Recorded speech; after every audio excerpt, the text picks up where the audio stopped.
Howdy, Sadie Mae here. Today I am going to be digging through some scraps to try and build my mom a jelly cabinet or small cabinet for her kitchen. Should be a fun one, so stay tuned.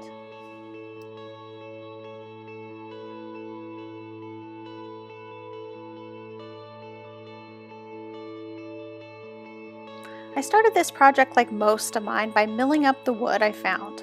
For the top of the cabinet, I found some awesome 1/4 ash that would be perfect. After running it through my jointer to get 2 flat sides, I then ran the pieces through my thickness planer, then trimmed to the width that the table saw. Then it was time for glue up. In this I'm using some parallel clamps that are going to help squeeze everything together with even pressure on both sides, and some wood glue. Spreading the glue evenly across all pieces. And I find when my wood is milled properly, I don't need any biscuits, just the glue works great.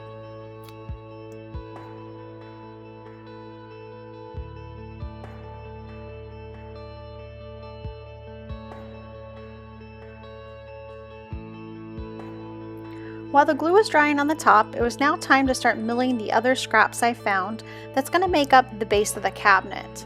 Got a 2x4 here. It was in pretty rough shape, so I'm going to mill it down to basically a 1.5 by 1.5, and that's going to make the legs of the cabinet. Then some leftover 3/4 inch plywood that's going to make up the sides and the door of the cabinet. One of these are like alder plywood, one's pine, but it's not going to matter because we're going to paint it down the road. Then I'm getting everything cut to length.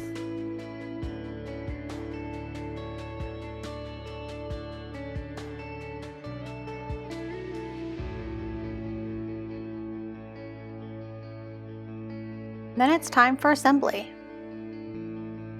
I like to mark everywhere my pocket holes are going to go and just kind of visualize it to make sure I'm not forgetting anything. If you are going to want to make one of these for yourself, I will have plans and a full blog post available on my website with all the details, so it'll make it much easier for you to do it. Once all the pocket holes are drilled, I add some wood glue once again for a stronger joint and then get it set up to clamp it all together. These right angle clamps are great when you're using pocket holes to hold everything in place, and then use screws to hold it all together.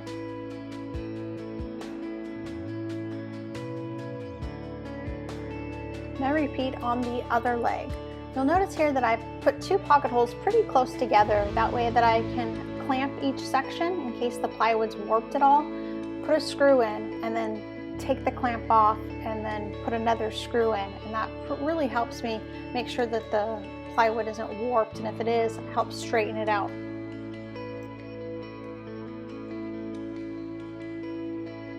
After assembling both side panels, it's time to drill some more pocket holes in these cross support pieces that I cut out.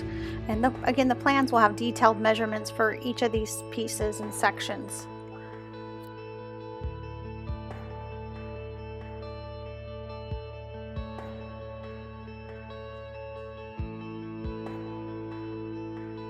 You'll notice here that I actually put this piece together backwards and had to take it apart really quick and put it on the right way. And that's the cool thing about having plans, is I'll let you know all about my mistakes so that you don't make them when you assemble yours.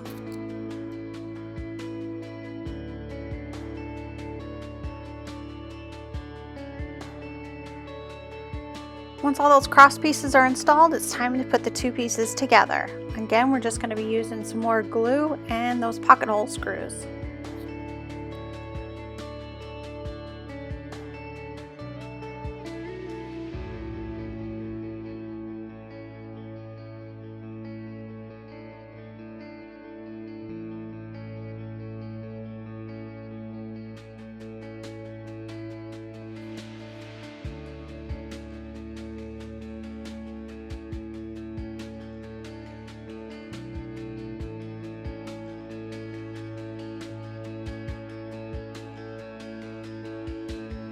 Now that the base is assembled, I'm going to add some adjustable shelf pin holes. I think that's what you call them.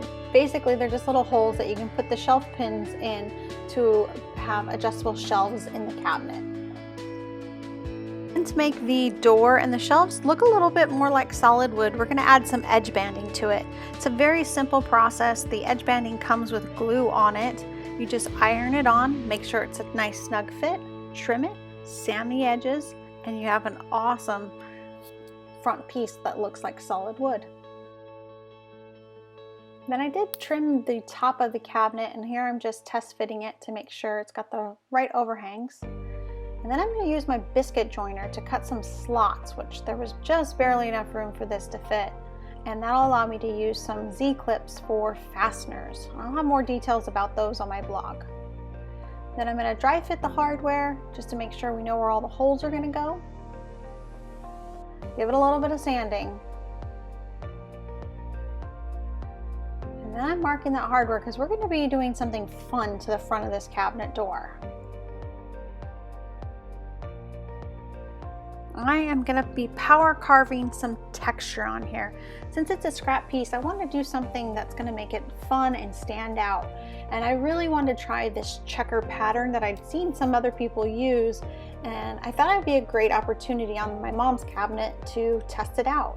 So I am using one of Sabertooth's bits. It's a dovetail bit.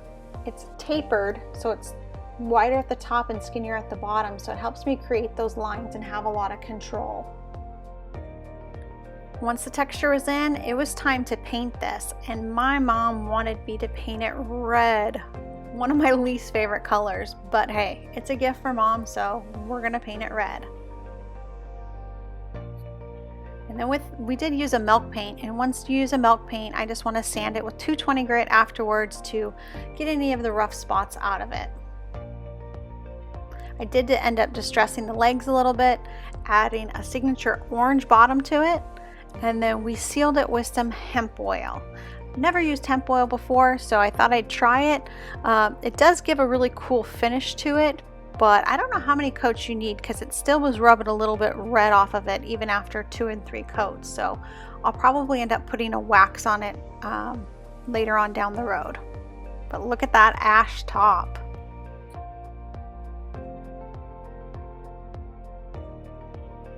I ended up putting a backer on it, which is just a 1/4 inch hardboard that I had on hand, and using some staples to secure that.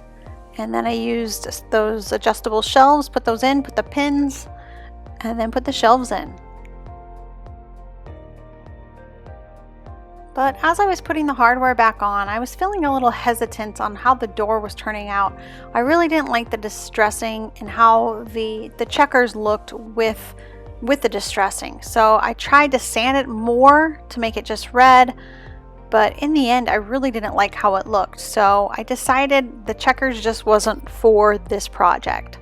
So I ended up going over the whole entire door with one of my discs. I think it's a 4.5 inch disc, a Sabertooth in fine grit, and just kind of did the tapping to give it a nice different texture that would be much simpler, and when we paint this again, not to do any distressing to it. You'll do notice that the edge banding started to come off on a few places, so I did have to end up gluing that back down with some super glue.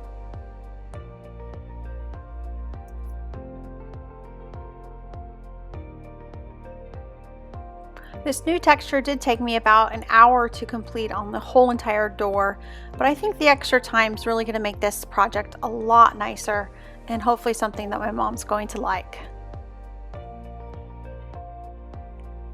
Carving's complete, it's painted, and we have a finished cabinet.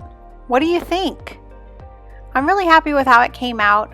It's not my style, but I think my mom's going to totally love it. If you enjoyed watching me build this project, please hit that like button and subscribe to my channel.